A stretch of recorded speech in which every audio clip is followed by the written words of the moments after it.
மாணவர்கள் நேர மேலாண்மையை சரியான முறையில் பயன்படுத்தி போட்டித் தேர்விலே பங்கு பெற்றால் நிச்சயமாக வெற்றி பெறலாம் என முன்னாள் மேயர் சைதை துரைசாமி தெரிவித்துள்ளார்.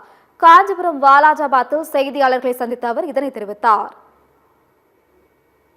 நேர மேலாண்மையை கடைபிடித்து ஒரு நாளைக்கு இருக்கிற 24 மணி நேரத்தில் தூங்குகின்ற நேரம் போக, அந்த 6 மணி நேரம் போக, 7 மணி நேரம் போக, மீதி இருக்கின்ற 17 மணி நேரம் ஒரு மாணவன் படித்தால் ஒரு ஆண்டிலேயே அவன் உயர் பதவிக்கு வர முடியும்.